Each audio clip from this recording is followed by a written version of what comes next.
What's up, everybody? It's Mahumz and Sibu back at it again. We were supposed to give you guys a double whammy last week, but you know, life happens, guys. You know, we try. We try. But at least it's Tuesday, and you know, Tuesday we do the things, but we drop on Thursday, you know? Mm-hmm. Yeah. So, Sibu, what's today's topic? Me, I suggest just like us talking about patriarchy and all this nonsense. And misogyny, you know? I feel like those two are just like twins. You don't see the other without seeing the one. They're synonymous. They're quite synonymous. Mm. So like, Sibu proposed this topic, right? And I was like, okay, but like, you know, patriarchy and misogyny can be like a broad term. You understand? That is true. Like, it's basically in everything, in us. It's everywhere. You know, it literally is the system that we grew up in, that we have today, whether we like it or not. It is there, and we as men, even me as a gay man, we have like male privilege. Not even that, like also subtly without realizing it, like not condone it, or you know. Yeah, because we're men at the end of the day, and it's how we were bred, it's how we were conditioned. You understand? Yeah. But the topic title, you know, is Dear Black Boy, You're Not Just a Dick. Yeah. You know, and that's like a double entendre. Now I think about it. Eh? That's a double entendre. What does that mean? It's something that has more than one meaning. What the fuck did you what mean? You don't know what double entendre is? I really did not, and you know, I know English very well, but you know. Yeah, a phrase that may have that has two meanings. Isn't that more like ambiguity? Okay. No, ambiguity is when you're not being specific about what it is that you're talking about. Somewhat like it's almost like I don't know if it's a simile or idiom. One of those fucking two. It's not a simile or idiom because it's no, similar is similar. What's the other one? Metaphor. Yes. It's not it, but okay, we stand to be corrected. It's like a metaphor. A metaphor has like more than one meaning, isn't it? No, a metaphor is more like, it's more allegorical. Like it's a phrase. Say it's a sentence, and then it has a meaning behind it. Isn't a double entendre, whatever, like just a phrase that has two meanings. A metaphor has two meanings. I suppose it's what you see at face value, and then what it actually means, and something what it else infers. Yes. Okay, I feel you. Of course, I'm not. Yeah, I learned something new, guys. Please send me the spelling for that. I need to note it down in my personal glossary. Entrede. Just text it. Entendre. Anyway, so yeah. But wait, you listen to rap music. How do you not know what double entendre is? Which rapper uses that word? Like, Jay-Z even uses it. In which song? Light Us Up with Drake. There's a line in his verse where it says, "Triple entendre, don't even ask me how." Okay, I'll listen to it again because I am a big Jigga fan. Get Rap Genius while you're there. Or even like Lupe Fiasco uses a lot of double entendres. Yeah, I haven't listened to Lupe in a while here.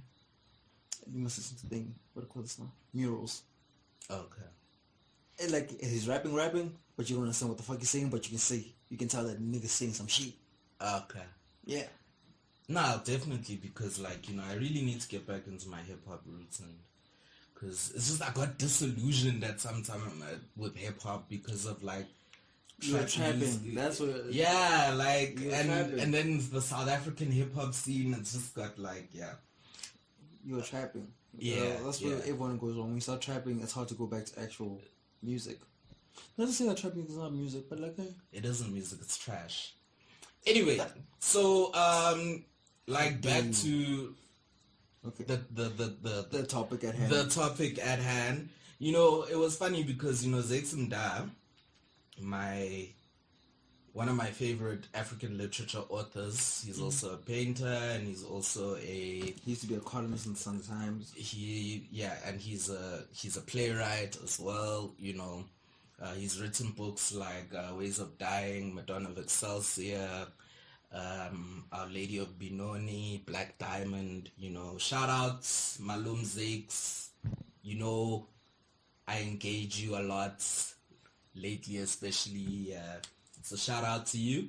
Right. So he was saying, parenthesis, you are not your penis, is a good slogan to teach young men so that they internalize it. It also helps the process of transferring their brains from it to their heads. So like transferring like your... In other words, stop thinking with your dick. Stop thinking with your dick, guys.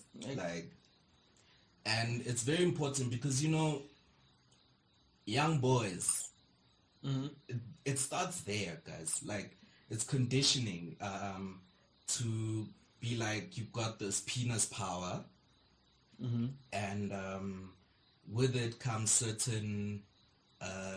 or what you believe are certain, like, rights that you have. Rights and and less responsibilities, actually, and more rights, like entitlement. Yeah, sense of entitlement. We have a sense of entitlement as young boys and becoming men, and I think it only gets worse with age for a lot of people. I feel like once you hit high school, it's all downhill. No matter if you go to like a, what do you call it, like an all boys or even like co-ed, it's all fucking downhill.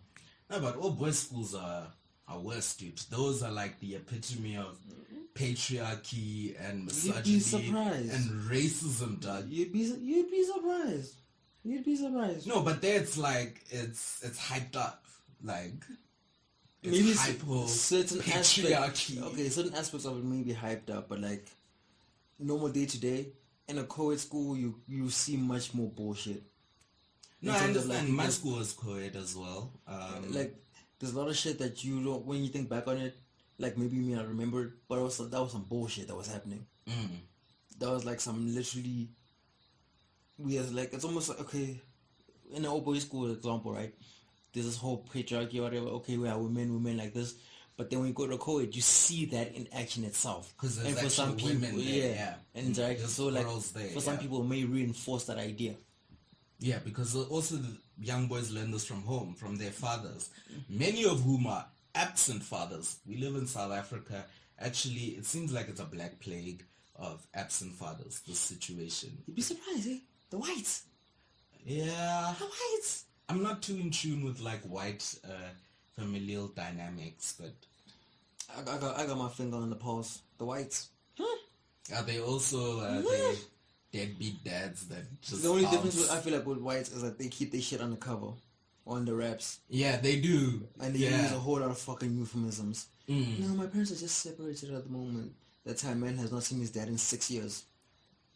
Actually, that's a very interesting point. Yeah. You see? It's like, what? At the same time, like, we can only ever really speak from a black experience. Yeah. Because we are black, and that's who we interact with in our normal day-to-day lives. Yeah. And we've seen it, I've seen it in like my own family, like absent fathers. It's actually a new thing. Yeah, I've seen it as well. It's a new thing in my family. Really? Because in my family, generally, and it's generational, like the men in my family have always taken responsibility, inverted commas. And then in this recent generation, we had a situation where a child was born and the father just did not take responsibility. So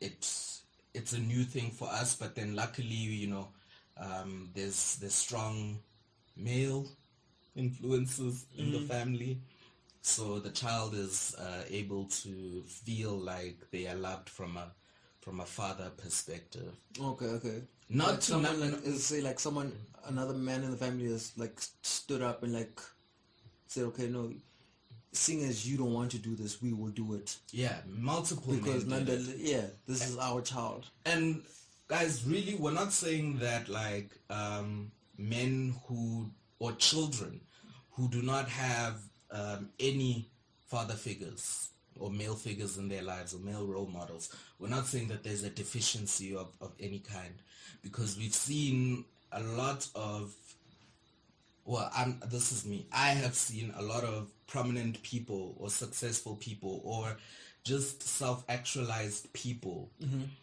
who grew up with no male influences and who had strong women who raised them from grandmothers to mothers to aunts. But I feel like we could all say that. We can really say that in the South African dynamic. Because like, my dad men are trash. No, like my dad has been in my life since I was a little beginning. But the strongest influences in my life have been my grandmothers and my mother. Okay. And this is despite the fact that I've lived with my dad for like the past, 20 years maybe? But still, like, the strongest influences in my life have been my grandmothers and my mother. My grandmother's died by the time I was like in grade 6. You know, it's actually very interesting. When I was in rehab, I really struggled with it and with my relationship with my dad.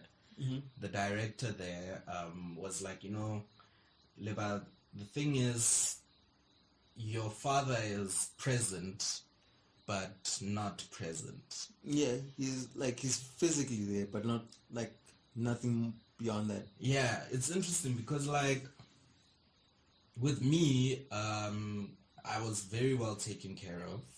My father's there. My parents are married. They celebrated their anniversary on the 12th of December, which is just a few days ago, and they've been married for 36 years. And they were living apart for sometimes for work reasons, but eventually when we moved here, he worked closer, so he's been living here throughout the time, you understand. And for me, like, that happened as a teenager. Yeah.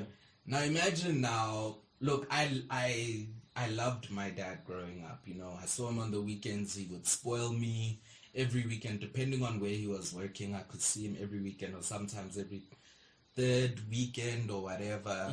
He'd come home, he'd spoil me, you know. I'd see him and I'd be like, McDonald's, and we'd just go buy McDonald's and rent movies and whatever. I used to go to the farm with him on the weekends. You know, I remember these things, and people think I forgot because the relationship has become strained. Yeah. But what has happened with me and my father is that when I think I was 15 when he moved back full time with us, and I think it was that dynamic of now the rules are changing. There's a man in the house. Yes, you can't. Sunshine is not flying anymore. Yeah, like there's a new sheriff in town, you know.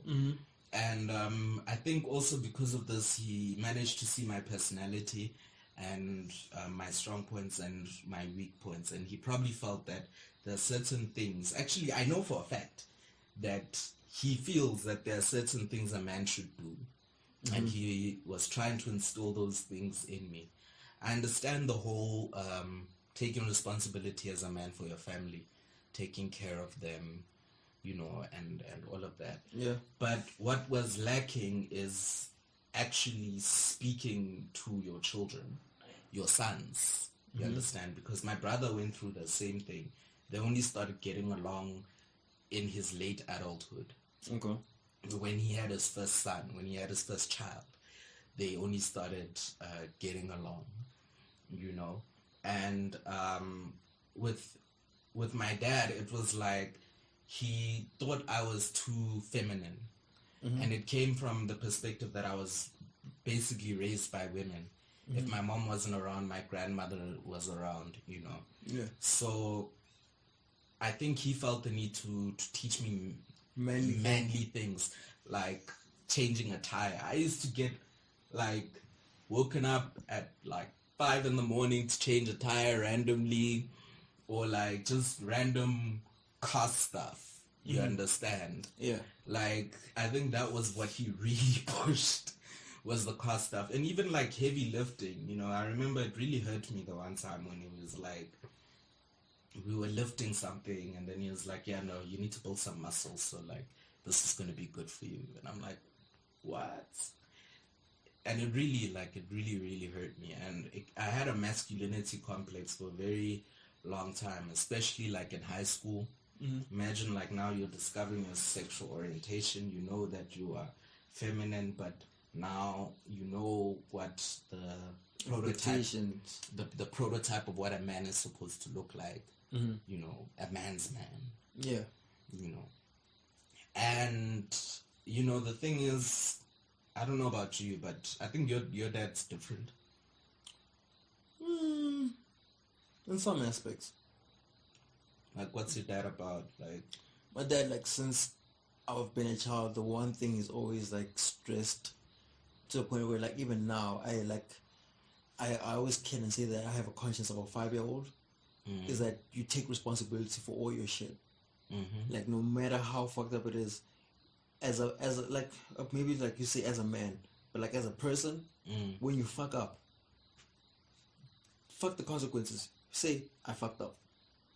Man up. I guess does that saying man up. Man up. Like, when it's the one thing like I can say is like anytime I fucked up at school, like there'd be times where they send him SMSs of what I did. He would like literally come sit down and talk to me like, so what did you do on this day? Now I need to confess. Like, okay, cool. Sometimes I confess some shit that he did not even know about. That was not even part of the schedule. You'd run your mouth. No. It's like, so what did you do on this day? And maybe that day I got up to some whole lot of fuck shit. And be like, okay, cool. I'm gonna beat your ass for this, but this we're gonna talk about. Oh, so he hit you. I can't imagine your dad smacking like, you. My dad hit me until I was like 16 maybe. Really? Yeah. But like he had a system of like 3 strikes you're out, in a sense. Oh, you get hit after 3 strikes? Yeah. Depending also on the severity of what the fuck you did. Like it was in grade 7, I got on the last week of school. We got busted for stealing cool drinks. Really? Yeah. On the fucking last week of school, dude. I was clear. We were clear. Like for 3 months we were clear. Last week, they called they called us down. They obviously called our parents. They couldn't get my dad. Stealing cool drinks where? The tuck shop? It was for our farewell. We had to like bring cool drinks. Yeah. They didn't finish all of them. In my black, and I'm like, oh dog, that's my cool drink. I'm taking it back. And having to take extra as well. Okay. And then you got caught with cool drink. No, we got caught. No, someone snitched. I don't know who, but someone snitched. But we were also sloppy. You always know who the snitch No. We were sloppy. We were actually flaunting those 2 liters like motherfuckers. We were sloppy. Young days. It's interesting because, like, you know, snitches get stitches. It's also like a bro code. I think bro code is like really problematic in terms of like patriarchy as well. It reinforces it. Men protecting men, no matter what, at all costs, no matter what he does wrong. Yeah, dude. That's the one thing I've actually like worked my hardest to like unlearn. Is that ultimately, right? I was listening to some other podcast, and they were like, one of the hosts was like, hey, dude, they were talking about something that a guy did, and like he knew the guy personally, and it's like, nah, dude, I mean, I can't vouch for any niggas. I don't know what the fuck you do. I will not vouch for you. Yeah. So that's me in the same sense. Like, we are boys, but I cannot vouch for you. Yeah. I don't know what the fuck you do behind closed doors. I don't know what you do when we're not together. Whatever you do, that's on you. Like as like someone says, okay, what did 1, 2, 3 do? I'm like, I don't know. It takes a big man to be like that, hey? Like I can't vouch for you. I can't like I can't put my credibility on the line for you. It takes a lot, like, you know, growing up with it, because I remember like during my teen years and early adulthood, like, you know, your boys were like your boys, and you know, I was very friendly with my friends' girlfriends, you know. So they felt like they could talk to me about anything. So there was this guy, a friend, a mutual friend of ours. He had like 3 girlfriends, right? And all of them would speak to me and about their problems. So imagine one's calling, are you really with, let's call him T. Are you really with T? And that time I'm not. But I'm like, yeah. You know, but he's just out, he went to the bottle store. He's coming back, you know, but I am with him. And then the other girlfriend, but that time he's with his other girl, you know. And it puts you in an awkward position because, I liked these girls, all of them, but at the same time, I was like, this shit is wrong. And I think I went to one of them. There was a time we went to party on a plot. There's this party in Pretoria on the 16th of December, party on a plot. And he went with the one girlfriend. Reluctantly, we all went, but reluctantly, knowing that he was reluctant because the other girlfriend will be there. Yes. So he was like, okay, Lee, listen, this hand's gonna be there, girlfriend number 2. She gets violent and stuff, so I'll entertain my main girl, just like entertain girl number 2, like just distract her. And he was actually like trying to duck and dive at the moment, like, and I'm like, what the fuck? And he actually ended up going home with girl number 2, not the girl he came with. Okay. You understand? Yeah. In the sense that the girls fought physically. They fought physically for him. Like, he's like literally holding the one in his one arm and holding the other in his other arm. And he got the more aggressive one, the one I was supposed to handle, in the car, and he drove off with her. The one he didn't come with. Yeah. Girlfriend number 2. And, I was like, holy shit. I was going in another car. And the main girl was just stranded, basically. Like, no, she chased the car down the road, bro. She chased that car down the road. Baby, are you really doing this to me? Are you really doing this to me? I felt like this is just some bullshit, And the next day, because I went to the house, it's like a trap house. We used to trap out there, And girlfriend number 2 has left. But now girlfriend number 1 comes. The one he had left at Groove.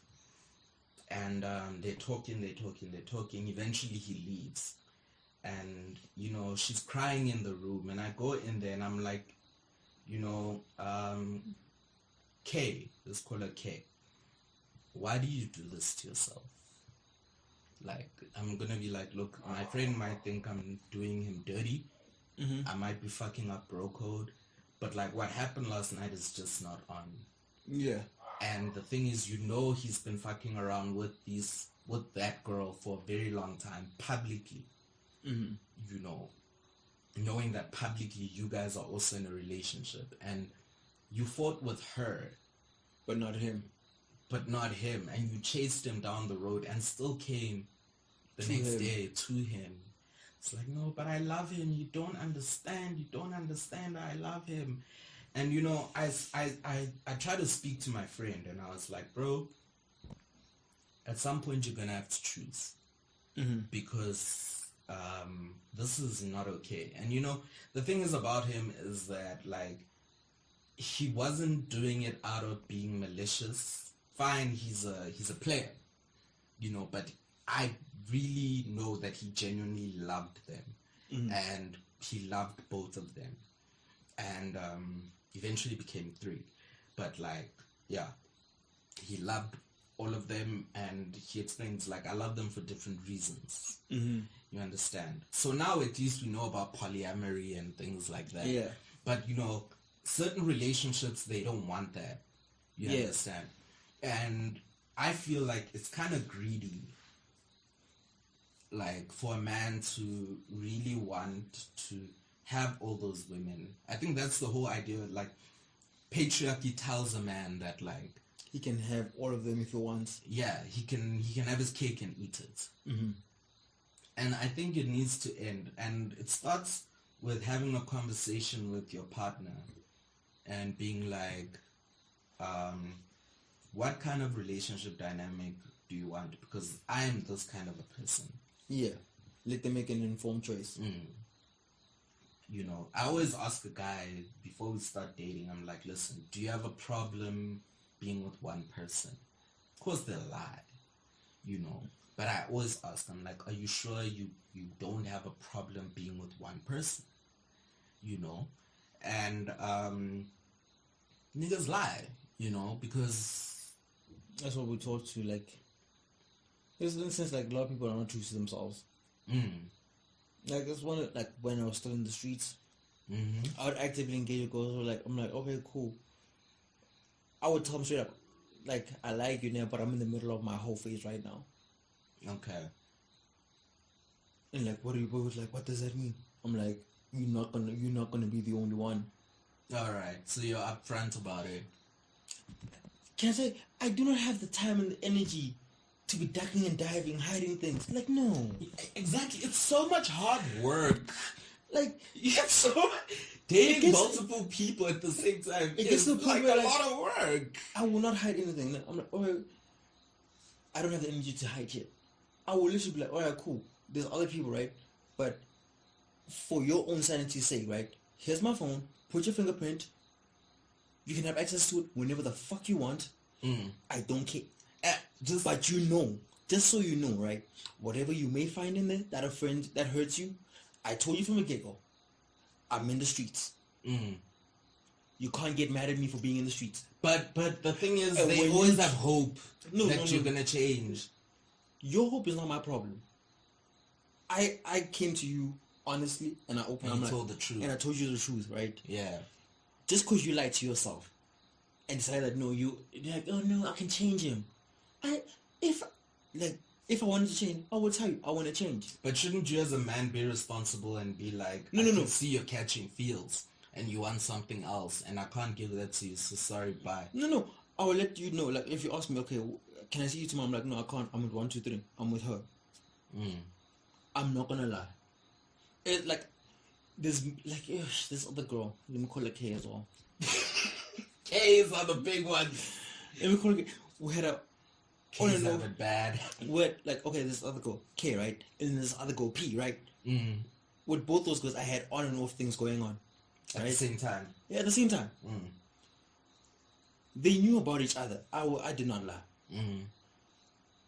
K one day, right, gets mad because I was out with P. And me, I don't give a shit. So like, I'm posting statuses and whatnot.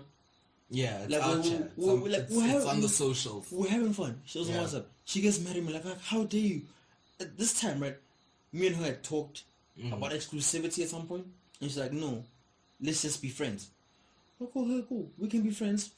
That's a choice I can agree with, right? Now you're getting mad at me being out in the streets with somebody else who's not you. Okay, I think, it's a bit complicated when it comes to women. In the sense that, and I say this lightly, guys, women do reinforce patriarchy a lot of the time.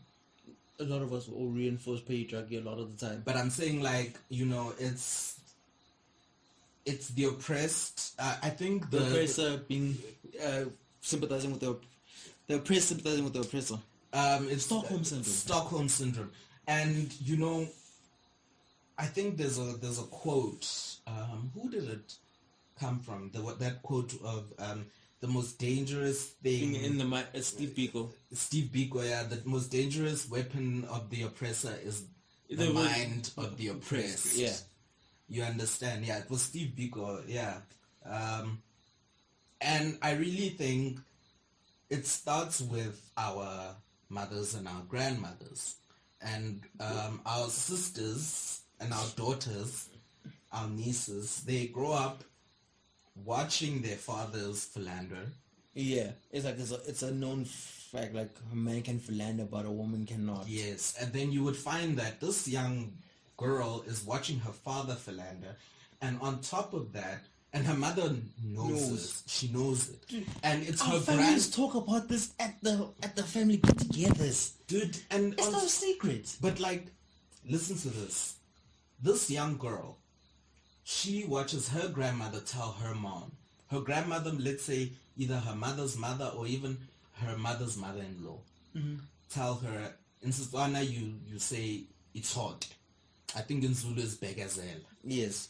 And yeah. be strong, a man is like this. There's an expression in Setswana. I was actually talking to Tato Ditsebe about it. Shout out Tato. You know, Muna ke selepe wa adimisan. You don't know what that means? A man is an axe that gets borrowed around. Yeah, gets lent around. And that basically it's pretty self-explanatory. Yeah. He's gonna be in the streets.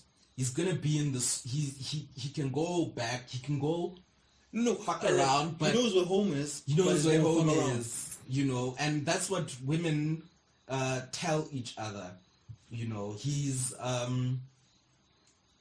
fucking around, but at least he knows he comes home. Yeah. He's paying the bills. He's doing this. But at the end of the day, that's not what. If we're being honest, that's not what you guys agreed to. Well, I mean, certain women get into it knowing full well he was doing it while they were dating, and then he does it while he's married. That's at that point. That's where it's okay. We can say, at some point as well, as a human being, you need to have a certain standard for yourself. Hold yourself accountable to yourself. Yeah, you have for the shit that you allow. Yeah, you need to stop victimizing yourselves. Yeah. The only way an oppressed person, and we learn this in Black consciousness as well, the only way an oppressed person can free themselves, can be free, is if they free themselves. Mm-hmm. Is if they take up arms and be like, look, I'm not going to put up with this bullshit. I am getting rid of this. Okay, Sibu's is fighting with a moth, but anyway. Yeah. Okay, I was trying to. Let's just let it fly down. Let's let it fly. Anyway, so yeah, I really think the problem starts there. You know, it starts with for women. It's not just a man is not gonna go tell a woman, say, we leave the moth, dog. It's annoying me. Just leave it. Okay. A woman is not gonna go tell. A man is not gonna be like, you know, you can leave me. You can leave me if you want. Never. You know. He will lie, and his mother or his mother-in-law will be like, believe him, he will stop one day, or it's like he's like this, but at least he takes care of you. Look, you live in a nice house, you drive a nice car, some of them don't even have to work. What are you gonna do if he leaves you? Yeah.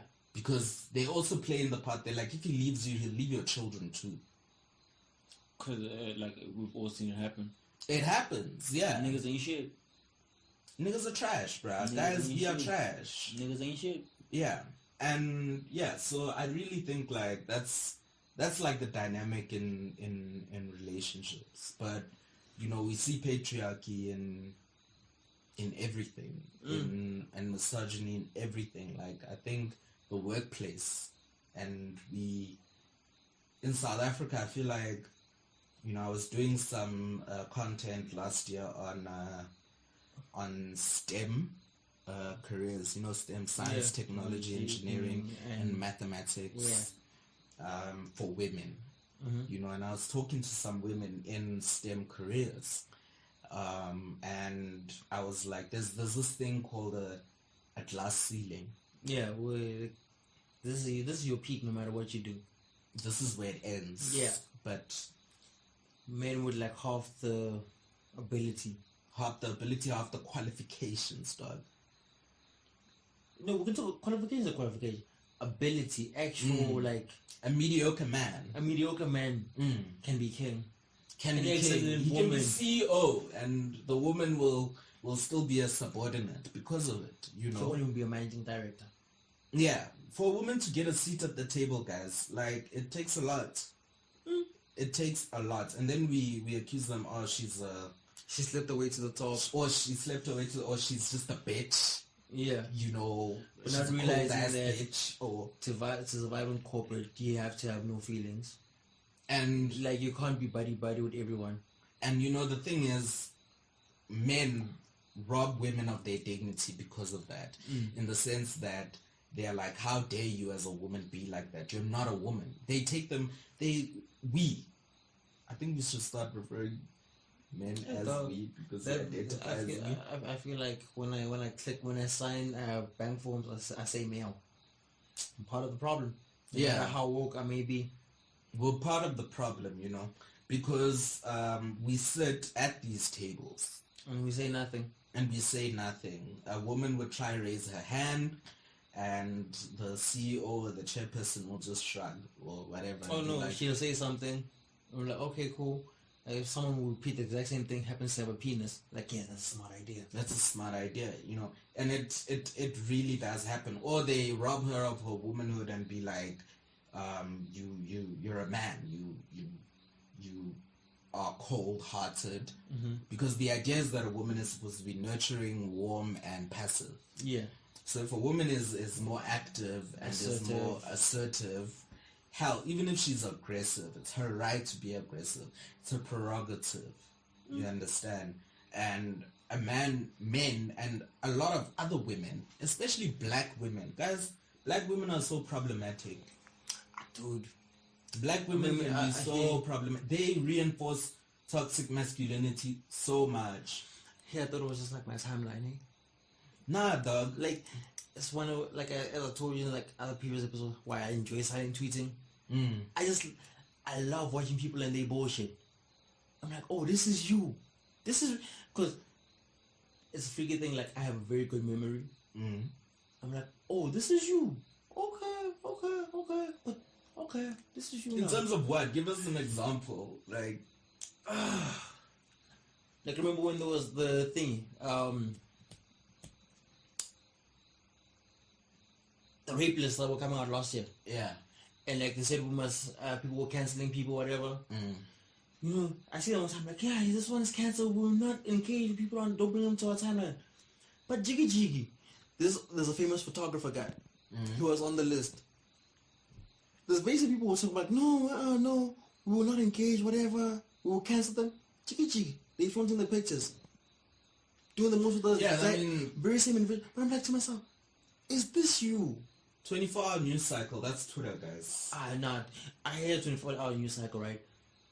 But this is not about it. This is about your own morals as a person. What do you stand for? Yeah, but I mean, what morals on Twitter? No, here's the thing. Twitter is a reflection of your real life. No matter what not you for say. A lot of people, hey. Apparently, I asked someone, I'm like, are you what you tweet? And they were like, no, I'm not. In real life, I don't live like this. Some Twitter people, is if it's not a reflection of real life, it's what you aspire to be. What you aspire to be and what you think. At the end of the day, Twitter is all about your thoughts. When I was actually tweeting the most, that was who I was at that point in time. Now, or your alter ego. No, that was who I was. It's not an alter ego. That was who I was. When I was tweeting them, that was who I was. When I was actually being outlandish, that was who I was. As a human being, I'm allowed to grow and become better. Yeah, we've all grown. Yeah, we're trying to grow and we'll keep growing. As part of my own morals, I don't fuck with niggas like that at all. In general, I do not. Like, if you don't have the same morals as me, I cannot be friends with you. But we can't all have the same morals. No. Like certain morals are negotiable, certain are not. Yeah. Like what? Like, okay, if you're out here like treating like women like shit, me and you cannot be friends. Yeah, like if you're beating. No. Yeah. Beating is the extreme end. Even like that's cancelled. You're out. Like, if you're treating women like shit, like if as your friend, and I think like there's a party going on somewhere, and I have to think twice about bringing you along with me because I know how you reflect on me. Because we can't be friends. We are not going to be friends because you don't know how to behave. You don't know how to behave around women. And we can't be friends. Like as simple as that. I'm not touchy. Why are you being touchy? Yeah. When you start being touchy, they look at me like they look at you and look at your boy. Look at your boy. Yeah, he's a reflection of you. That's your friends. Show me your friends, and I'll show you who you are. You see? No, really, guys, it's a real thing. Show me who your friends are, and I'll show you who you are. I know my friends. They're not touchy people. They like me in the sense like they entertain everyone, try and like be wholesome. So I know if there's a possible party going on, I can bring 1, 2, 3. I can bring 1, 2, 4, 5. They'll be cool. But if I have to think like, okay, no, your predator friends or former friends that were predators, I can't be like, we're not friends. Like, I can't like, if we're always together and you're actually catcalling women, I can't like. It's awkward. I can't be around you. Awkward. I cannot be around you personally because I'm embarrassed, and I don't want to be embarrassed. I want to have I love to have a good time. I don't want to be embarrassed. And you know the thing is, it happens a lot. Like with I think you know, I have a lot of cousins in the hood, right? Like from the hood, from Gas, and you know, you would be riding around in a car, whether I'm driving or he's driving, and you have to like pull up slowly as to a girl that's like walking, and you know, in the whistling and the dog whistles and the show my babies are this and this and that, and you know, it's very uncomfortable for me. I always used to think it's because I'm gay and I don't like women, or and then I realized like it's just uncomfortable. It's uncomfortable. It's not okay. Like I don't do it. You're a stranger. Who the hell do you think you are, just calling her out on her ass like that? Not even that. Like, mind your business. Yeah, like just drive along. Just keep it moving. If you want to talk to her, right, approach with some respect. Like, hi, hello, how are you? Whatever. And then recognize as well that she does not owe you shit. She does not owe you a response. And even if she does respond and she's like, no, I'm not interested, that doesn't mean like now you can call her like, I was fab or whatever. No. Which happens, yeah. Dog, take your rejection like a fucking man. Or they, in extreme cases, that guy would actually rape her. Or remember what happened, I think it was a Sunnyside or whatever, where this guy was buying alcohol for these girls, and then the girl did not want to go home with him, and she was like, I'm on my period. Whether or not she's on a period, she doesn't want to go home with you, she doesn't want to go home with you. And then he shot her and was like, you can't drink Vav if you're on your period. Yeah, I remember that one. Remember that one? It's like from a couple of years ago. And the thing is, people were laughing about it on Twitter. There were men who were like, yeah, but he's right. Why is she drinking Vav in the club with us? But then we don't, but she doesn't want to go home with him. Like, how could she do, like, you know, basically being like, I bought you this and now I own you. And I own you, you understand? So, which makes it very hard for me when I go out, actually. It's one reason why I don't go out. When I'm out, I'm a happy person. I will buy shots for everyone if I need to. If I'm in the mood to. And there's never any expectation whatsoever from me. I'm here to have a good time, you're having a good time. Whatever. Yeah. It is what it is. At the end of the night, if I see you, I'll be like, bye, stranger. Carry on with my business. Because, like, actually, you know, it's funny you say that. Okay, now, I'm a gay man and this isn't patriarchy or whatever, but you know, tomorrow I've got a date, first date, like with someone, and you know, I'm used to on the first date like having sex. So I was talking to the guy and I was like, you know, we're vibing, me and this guy, you know. We've been chatting like for a while now, and you know, we want to see each other.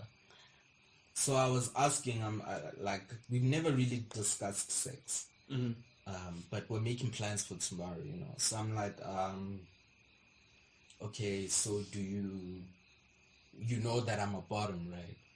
And he's like, yeah, and you know, I know in your verse, but like, it wasn't even a law or whatever. So I got a vibe.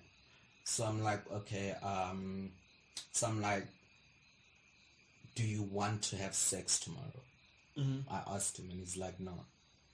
And I was like, why not? And he's like, I don't have sex on a first date. Which is very different from me, you know. So obviously my insecurities, I'm like, oh, okay, and it's not because you don't find me attractive. And he's like, no, not at all, I do find you attractive. And I'm like, oh, okay, because I know like a lot of guys don't like chubby guys, you know. Yeah, so my own insecurities were like filtering in there. But I was like, you know what? I'm glad I asked, because now like I don't have those expectations, and I know what it's about. We're just gonna eat, enjoy each other, and just like and laugh and all of that. We don't have to have sex or whatever. And I'm not going to initiate sex. You understand? And a lot of men can't do that. They associate at dates, and let's be real, like even heterosexuals, the days when a guy takes a girl out on 3 dates in 90 days are gone. Way before you have sex, right? Those days are not there anymore. Women have the right to choose to have sex on the first date and not get judged. Yeah. You know, ladies, you have that right. It's up to you. And you also still have the right to be like, I don't want to have sex. Yeah. Also, you don't have to say anything before. It's like same. When me and my girlfriend first met, actually, it was like we had been talking for a couple of days. And it was randomly like one day she posted like a thing and she was drinking wine. I'm like, oh, that's nice. Like, oh, you can come join me if you want. Like, cool. I got me my 6-pack. I got her a bottle of wine. We chilled and talked the whole night. Things that get heated, yes, but no sex was had. We're just enjoying each other's company. Simple as that. Yeah. Even when, mind you, we had our first date the very next day. And still, things were fine. Like, there was no expectation of sex. No. Literally just enjoying each other's company. Even when I went there, like, this was it was during the end of my whole phase. So like there was a friend that I talked to, a girl. He's like, oh, you want to get some pussy? I'm like, no, not even. Hey, I'm just gonna drink and go home. I really have hope. I have like my ego is a bit shot, dog. Like I was like, maybe because I'm not used to it. But like that's what I'm saying, my insecurities crept in. But I was like, you know what? Maybe he's just a really decent guy, and this is not, or decent whatever. Maybe it's just not his thing. Like my one way I live my life, I wing it. Like anytime I go in something, I have no expectation whatsoever. Whatever comes across, I'll adapt. Yeah. If it means like, hey, we're gonna get butt naked at some point, and that is the vibe. Alright, cool. Let's stop by a garage, let me get some straps. Let's go get butt naked. But like that's never like, okay, cool. It's 11 o'clock now. I take her home, we're gonna fuck, I'm gonna go home. Yeah. No, I drop you, I go home. Goodbye. That's why I'm saying, like, you know, it really applies to this topic in terms of like the black boy or the black man. Don't think with your dick. Don't think with your dick, man. And also you're not just a dick, dog. Dude, like your penis power, having a big dick, it does not mean that like it should not determine the kind of man you should be or the man you are. Eh? The man you are, like. Yeah. This, if honestly, a penis is nothing more than like for me, like a third hand. Yeah, and plus urine. Like it's there, but like I don't let it control me. Like I don't, cause like if you let it dictate you, get yourself in some really fucked up situations that are unnecessary. A whole lot of unnecessary shit. Yeah, like where lines get blurred with like, sex and consent. And it was even like what was it like? Earlier in December. My boys. There was a group of girls that we were vibing with, right? One of those girls, their friends came, and one of the girls happened to like puke on the one friend, right? And you know, you can see people like are coupling up and whatnot. Men, they start to think with their penises now. Oh no, they want to go up to her and... No. We were all vibing together like it was a group of people. No. Yeah? The friend came and like, that friend happened to puke on another friend of theirs. And they got into an altercation. I'm like, well, no, lady, no. You... Like, I don't know these people from a bar soap. I'm like, alright, cool. Where do you guys live? I'm like, alright, no, we live in Arcade. I'm like, alright, cool. I'll call you guys an Uber. We'll take her home. Yeah. She's not okay. Yeah. And then... like, oh, what do you mean? How are we going to get back? I'm like, no, I'll go with you guys. Oh, but you're going to leave? I'm like, no, why would I leave you? I said, if I go with you guys, I have to bring you guys back. It is what it is. Like, I'm not going to leave you guys stranded now. Cool. They came back down, they were shocked to still find me there with the Uber driver. Like, yeah, we're waiting for you guys. Wait, who was coming back? Like, okay, they went to go drop off, like, two of them and the drunk friend who puked, whatever. The one who got puked on, a friend of theirs. The girls. Yeah. They went to the Uber. Cool, they dropped the girl who was let her lie down or whatever. The one who got puked off decided she was angry, she wanted to stay. The one who was left now, she's like, you really still here? I'm like, yeah. I said, I'm not gonna leave you behind, your friends are there. And like, we came here to drop your friend off. Yeah. I think that's... And we went back. That's and very... we were fine. And then after that, like, it's curfew now. we're all going our separate ways. We're going to the east, they're going to town. We happen to have a friend who was going in that direction. Like, alright, cool. Can you please go with them? Drop them off. Cool. We'll go our separate ways. Simple as that. Like, there was no expectation whatsoever. We had a nice time, we vibe. People exchange their numbers. They'll see what they do on their spare time. But at the end of that night, I was just happy with the fact that no lines were crossed, nothing was blurred, everyone was taken care of. And that's the thing, the thing is about the idea of what chivalry is, or what a gentleman should be, in my head, is you really have a responsibility to protect women. Dude, I feel like, I have a lot of women in my family, and look, women, ladies, I think you can protect yourself, and it is your responsibility to protect yourself. But us as men as well, when you are in a compromising situation or whatever, and you're a human being at the end of the day, and we as any person who's in a position to protect another human being, position of power of some sort, or in a better state of mind, should protect a vulnerable person. And let's be real, women in South Africa black women are the most marginalized group of women.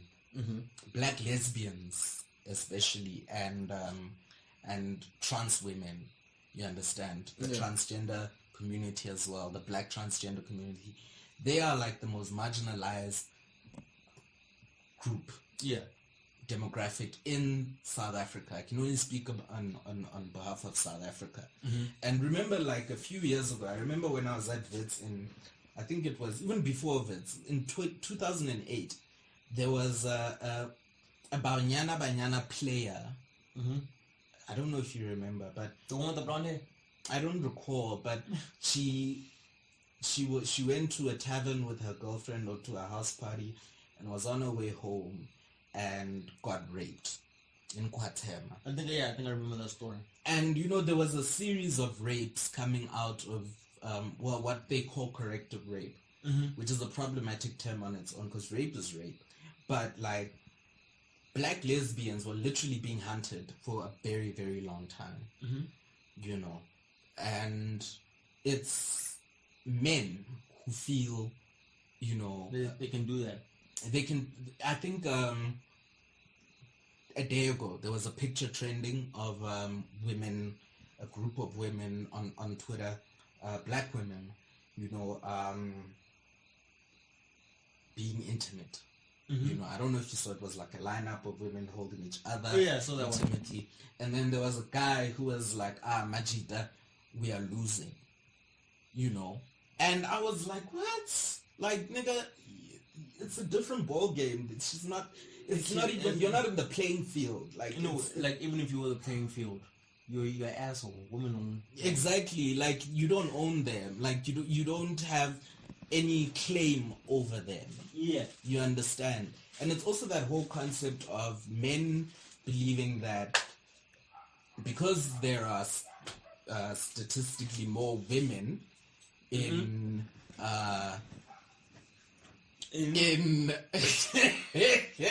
see, we just pulled out a bev. I didn't know it was that kind of party.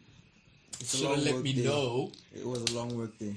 So anyway, so where was I? I'm distracted. Women, men who believe that they have a right to a woman's body, and in the sense that there's this concept that there are more women in the world, so a man can have more than one woman, because it just makes it evens out the playing field. It evens out the playing field, or it makes statistical sense or whatever. And that's that bullshit. Like, it's bull. Like, first of all, you have no claim to a woman's body. You have no claim to anyone's body. You have no claim to anybody's body. You understand? For anything, like, it's one of, like, we must actually give, like, life orientation. You must see such basic things. I think also sexuality is very important, because like, my nigga, you are you. Like, learn that in life you will be rejected. You will not be someone's Yes, type. we must really be, the concept of consent must really be drilled in life orientation. Consent helps me sleep so much better at night. Yeah, like knowing that like you got it because they wanted it. Like they wanted to be in it. Like I can say in my younger days, yes, there've been moments where I can say maybe that crossed the line. It could have been harassment. Yeah. But we grow older, I'm like, nah, dude. They could I could go to court right now. My case someone could falsely accuse me of some shit, and I would not worry one bit because I know dude, everything that I do, that I try and do is above board. I keep my hands to myself. I'm civil. I'm nice to everyone, and I go home. If you want to have sex, you ask, hey, are we having sex? If you want to have sex, right, and you can see I'm interested, we can discuss it. Yeah, we're having sex. You're not going to touch me, though. There was one time when I got sexually harassed, I'm like, no, you can't do that. Please, don't do that. Getting touched. Yeah, we also get touched, and it's like, you're I was crazy in bastard. No, I was in Mom's, right? The car was overloaded. Because we were doing Mom's mission things. It was during a time when my one friend says that he was heartbroken. So he was just partying like crazy. And according to him, we were suicidal. Hence why we were doing the most with him. The car was overloaded. It so happened to be logistical sense said that someone should sit on my lap. Yeah. Now I see woman is busy shaking her head. I'm like, no, please don't. I'm like, no, please don't do that. Please don't do that. Because I felt uncomfortable. I'm like, no, I'm not interested in you. Yeah. Literally, all I was trying to do is drink. I don't want to go home with you. I just want to drink. And that's the thing, because you find that there's women would be like, she just wants to go out and drink and get drunk. And it's her right. Dude. And she doesn't want to have, if she does want to have sex, maybe she doesn't want to have sex with you. Dude. Maybe you're not for her. Yeah, and you know what? She can decide that while she's in bed with you. Be like, you know what, nigga, I don't like the way you kiss me. Good night, bye. And dude, now what are you gonna say? Stop thinking with your penis, dog.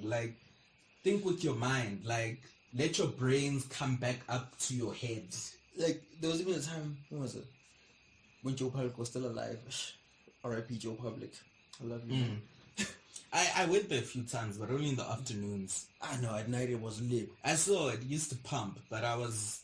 Where was I? I just had other places to vibe at. I don't know. Maybe I got old. Me and a couple of friends, it's 3 guys in one go. All went out. My female friend, she got white girl wasted. Yeah. She couldn't go home. Alright, cool. Went to my other friend's house. They shared a bed. Nothing happened. People slept. That's the kind of dude, we're going home. We're going to go sleep. Done. Because, I wanted to bring something up. Because, I know we're talking about, the sexual dynamics of things, But, I got fired up about this topic last night. When I was actually sitting in a very tense moment with my brother and my mother. And it was actually my niece who brought up the conversation. And she was telling me that they had a debate with my brother, my older brother, he's 42, about men wearing crop tops. Looking thotty. I like being a thotty. Men wearing crop tops. And my niece, of course, she's 11 or 10. She's the 2000.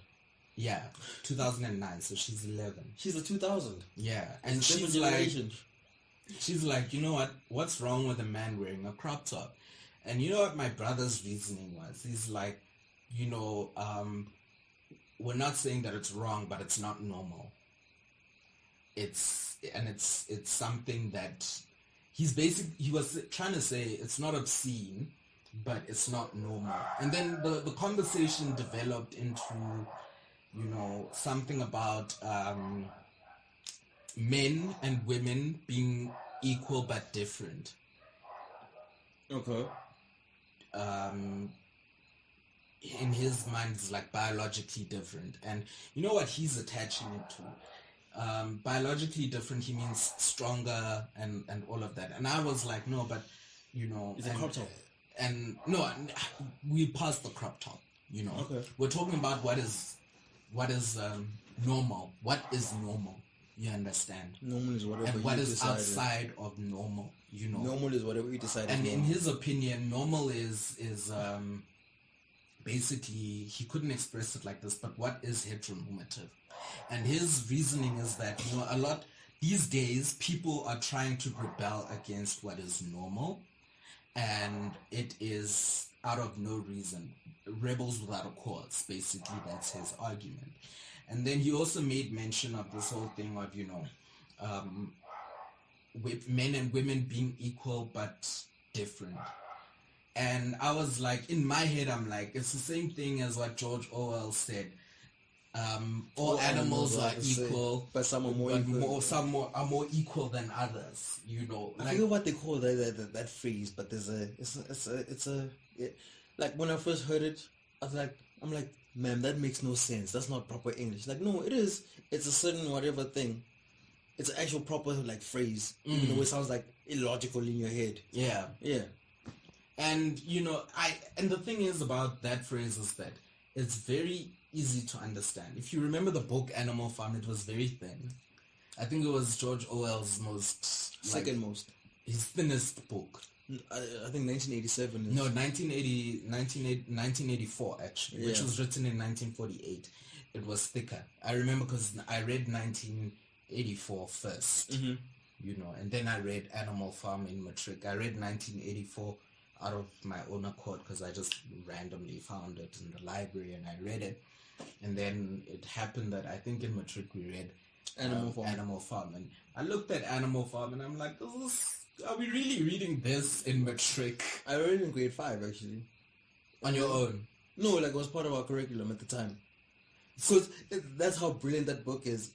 You can read it to kids or to... I try to give it to my kids, bruh, to my nephews and nieces, and my niece lost it. And I got so angry and I'm like, do you know that this book is a classic?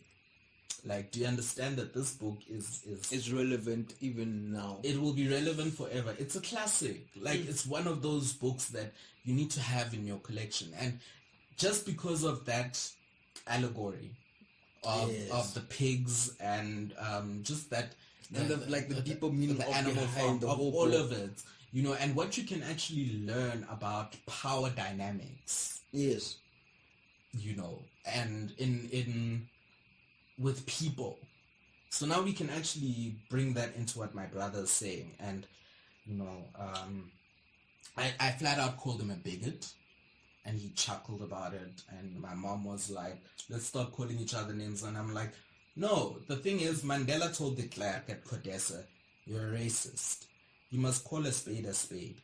If somebody is a bigot, you must call them a bigot. You must call them out. If a man is a predator, if he's a misogynist, if he's pushing patriarchy like crazy, you must call him out. And if it's your friend or your brother especially, you must call him out. You must shame him.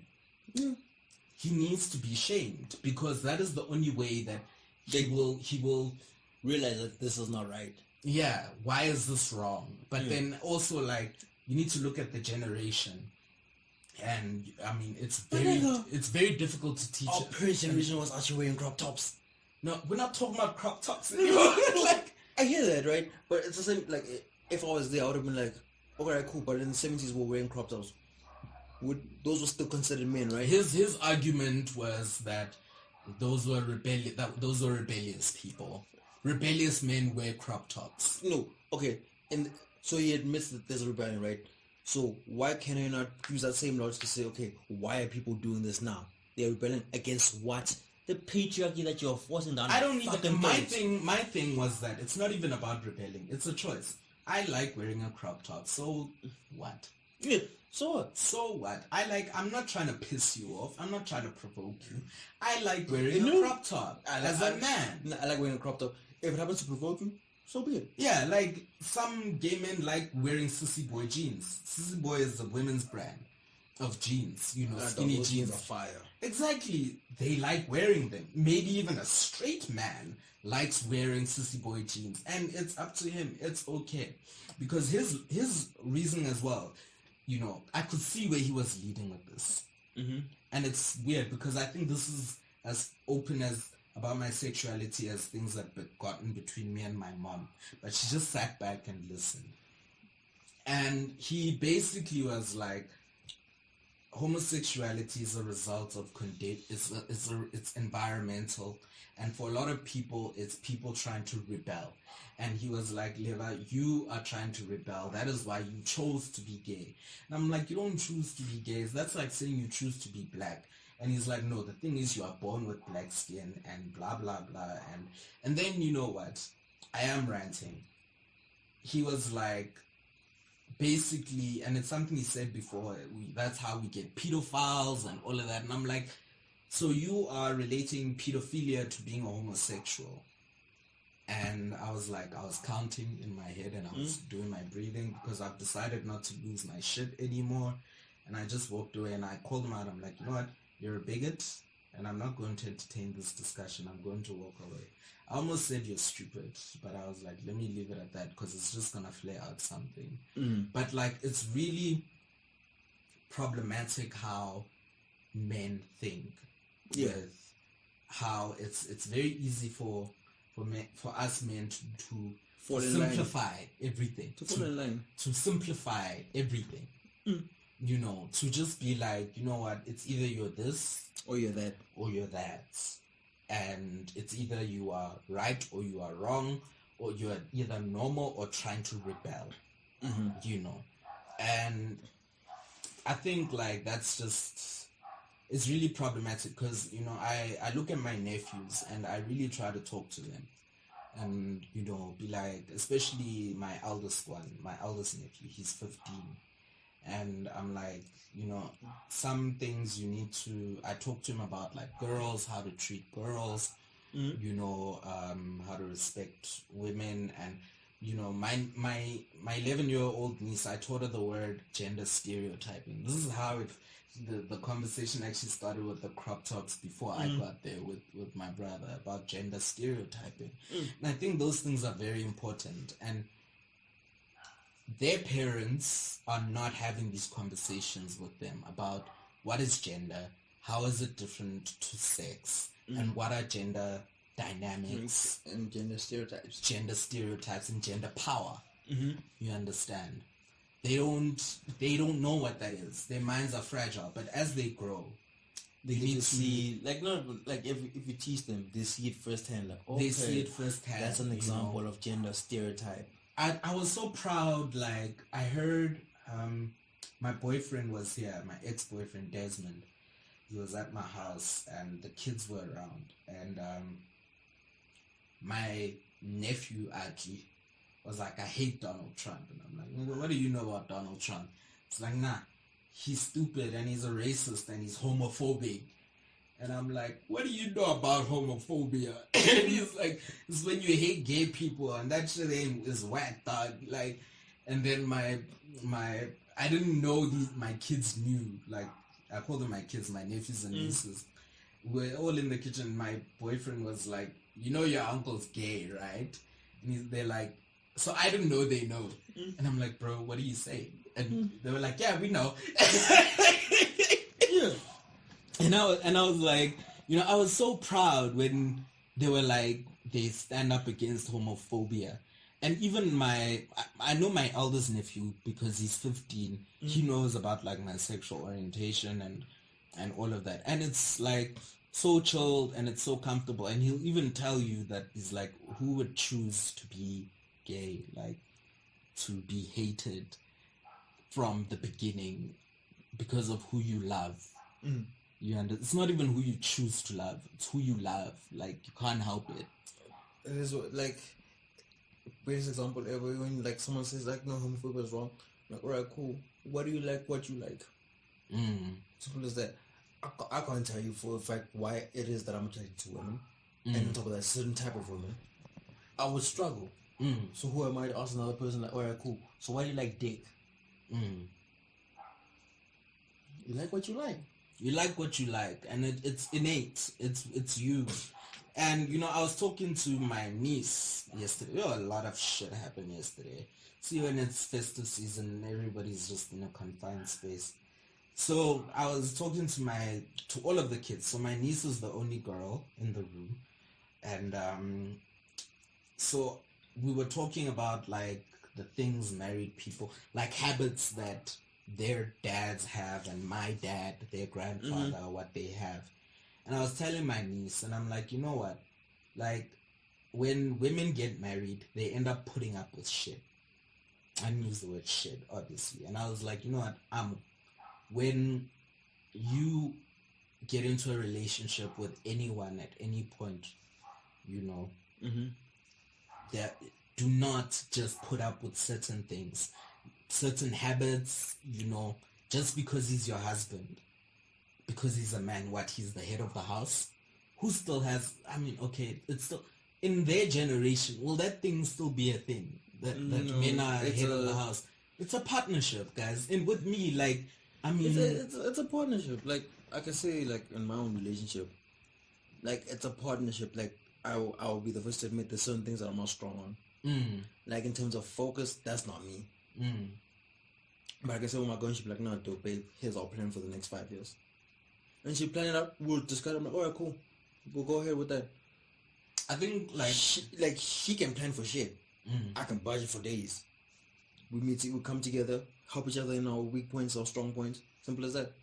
And I think, like, you know, when I look at... I use my family as an example a lot. Because I think, like... That's the best. Because it's what you know, right? It is what you know. Watching my parents throughout growing up, my mom is a strong black woman, career driven. She's just retired now, you know, highly educated, and she's self-made, you know, and my dad is just equally as successful, maybe slightly more, you know, just given positions at work and all of that. But growing up, I used to see them sit and plan their budget together. And especially because, like, my dad is not, he's funny enough, he's an accountant, but he's not good with his own personal money. With his own money, he spends a lot. So my mom would reel him in. Yeah. You know. It's the same here in my house. My dad is good with money. My mother just loves to spend it. Yeah. But he'd be like, They complement each other. Yeah. So... You know, so I watched that. In terms of the finances, they're very partner-wise. Yeah. When somebody suffers financially, the other one picks up the slack. You know, it was that kind of situation. But when it came to disciplining the children, my mother would be very passive. She would not get involved. You understand? So she would not get involved, and I would feel like, why are you not protecting me from this, you know? And, you know, they're a deeply religious family. So, you know, in the Bible, it teaches you that the man is the head and the woman is the neck. But one thing I know about them is that, because I spoke to her about it, and you would see a change the next day. Like, say he would say no to me going on a trip back in high school, you know. We spoke about it. He said no. I was a spoiled brat. I threw a tantrum. The next day, my mom gave me a check and was like, look, go pay for the trip, you know. And later on in life, you realize that no, because she didn't want to, like, undermine him. She didn't undermine him in front of the children. Yeah. But rather she spoke to him in private, and they spoke about it as a couple, and they came to an agreement. So I don't know if that's problematic, or does it depend on the situation? Like, it's the same here in my house. Like, my dad has always been a disciplinarian. My mother's, like, you say shit. Even my stepmother and my biological mom, they're both passive. Something would happen, I'd throw a tantrum maybe, or just I'd sulk. But like, it's one of those things, like, me and my dad have this competition on who's more stubborn. Like, there was a time, like he said, I didn't go to my matriculation, for example. right? You what? You couldn't go? I didn't go. Why? Me and my dad had a fight like maybe 2 days before I was supposed to pay, right? Wow. And then they had a discussion, and then like maybe like a week before, I could have still went. I could have still paid and gone. And then my stepmom was like, no, let's go get you a suit and go to this thing. I'm like, no, I'm not going. We're having dinner as a family, and like we're not going. He's like, why are you not going? I'm like, I don't want to go anymore. He ruined it for me. Simple as that. My dad, and like, you could see that, okay, like it hurt him, the fact that even though I can go, I don't want to go anymore. I remember this after like he spent like weeks talking like, no, you can't do that to him. He fucked up, yeah, whatever. You guys had a fight, but you can't punish him like this now. I've taken away the matric dance. The matric dance one is actually very interesting because like my matric dance, and I remember I was so heartbroken. So it always happened this way that, you know, if I want something, I go to mom first, and then if mom would be like, ask dad, not because she can't pay for it herself, but because like he's trying to be in agreement. Yeah. So I was like, no, this is matric dance, and I want suit, driver, all this, and just, you know, those things. And he said no. He was like, no, I'm not paying for that. And, you know, I was so upset, and my mom just did it on her own. But I think she kind of like, she didn't even ask him. She rebelled, or it's not like he told her not to do it. Like, oh, if I'll do my own. She just used her own money, and because, you know, he's just being unreasonable. Yeah. Sometimes men can really be unreasonable, and they can be very hard on their sons more than they are their daughters. You know, they can be really men, and it's traumatic for us. Like, it's one reason why for a lot of years I hated my dad. Exactly. I'm not gonna lie. He knows it firsthand. I hated him with a passion. Yeah, I think a lot of boys, even when our fathers are present, we just hate them. It's like I hated him, but as I got older, I'm like, alright, cool. I hate you. You fucked that up, but like, dude, it's in the past now. Yeah. Like maybe for me it helps the fact that I see he's like actively changing his ways with my little brother, like my 20-year-old brother. He's much more lenient. And the small one, the small one gets like, he's living life off of all my hard work. No, like literally, I was no little shit. Like, I got all the beatings. Like me and my sister paved the way for them. Like they know, okay, cool. This you can do, this you can't do, this you can do. Yeah, because they trial and error with the first ones. But like, I mean, it's strange because I'm last born, and you know, I still got your problem is that you didn't get the trial. Like your siblings did not lead the way post apartheid. My siblings were no. Here's the thing, right? There's post apartheid and there's post apartheid. Post apartheid is after 94. Post apartheid is after 2000. If you have a sibling who's in 2000. Trust me, they thank you for all your hard work that you put in, all those lonely shifts by yourself. Because like now our parents are much more lenient, they're much more understanding.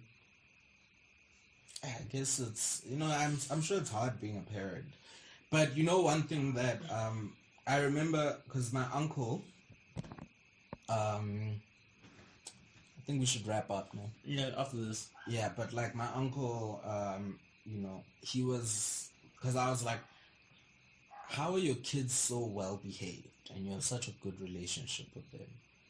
And he's like, you know, the thing is, I'm strict, but I'm fair. One rule applies to all, and he's consistent. Yeah. And the thing is, a lot of black parents don't understand that. The concept, it's either they're too strict, or they're unfair, or they are, or they're not consistent. No, I think the problem is blatant favoritism. Favoritism as well. It's big. It's like big, guys. My family's like the small one. He's the favorite. We like none of us deny it. Like it is what it is.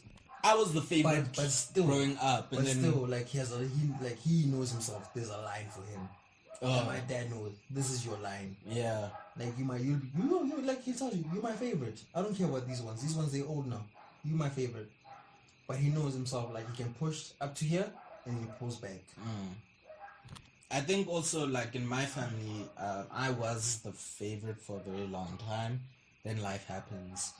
But now, like, my sister's the favorite. So you'd find, like, even business-wise, they're more enthusiastic in supporting my sister's business than supporting my own business. In the beginning, it really hurt. And this is, like, my first business. And, you know, I think it's a shocker. My business was supposed to fail. It was that business that was supposed to fail, but it did not. And it's my first business. And imagine, like, in how many instances does one have their first business be successful in its first year?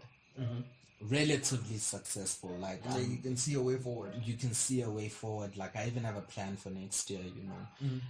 And it was not supposed to be like that, to the point where as they refused to support it at all, whereas my sister's business was being completely, wholeheartedly, without question, supported. You understand? And it was hard, but I was like, you know what? I got advice from my uncle and stuff, and like, you know what? This is your chance to prove them wrong. It's not also the other thing where, like, as parents, they know who needs the support and who doesn't need the support. Like, my parents know for a fact I hate them. I hate when they hover over me. Like, let me fuck up by myself. Like, that's how I prefer things. Like, if I had a business and you were there the whole time, I would not. That's not. I wouldn't want them to be. Like, I would not try. But support me, yes. But like, it's almost like maybe they don't know how to support you or what way works best for you. I think for me, like, they thought it was laughable. Yeah, you understand? They didn't see a future in it, and then eventually, like, they saw, like, this guy is like, it's real. And you know, because my business actually requires brains. If you know what I mean, you know, instead of just selling stuff, it actually requires, like, intelligence, you know, to survive. So I think they can respect it now, but then they don't tell me, they don't congratulate me, they don't pat me on the back, and I don't need that affirmation anymore. Because right now, at this point, my life's about to change in the next couple of years, in the next couple of weeks, actually. And I feel like I don't need their affirmation, and I don't even tell them what is happening in my life, what my plans are, whether I have a plan or not. Do you understand? Yeah. And it feels damn good. Yeah. Okay, we've digressed. I digressed long time ago. It's time for us to done chill. I'm home alone. I'm gonna eat. How many beds you got? I felt like 3 left. I'm with you. Anyway, leave my beverages alone. Get your own beverages. You drank mine that one time, and it has 6 packs. Nigga, fuck around. Like, it wasn't an entire 6 pack. It was like 4. 4 exactly. Anyway, it was 2 months ago. Anyway, 2 months ago. That was when we still had freedom. It went to level 5.5. So, like, I'm sorry, does not apply right now. Anyway, guys. So let's wrap up. Shout outs to, you know, gang, everybody, you know, overseas in the country. Northwest, I see you guys are like really tuning in. Northwest is quite big. Also Eastern Cape, you know, we are moving into Eastern Cape as well.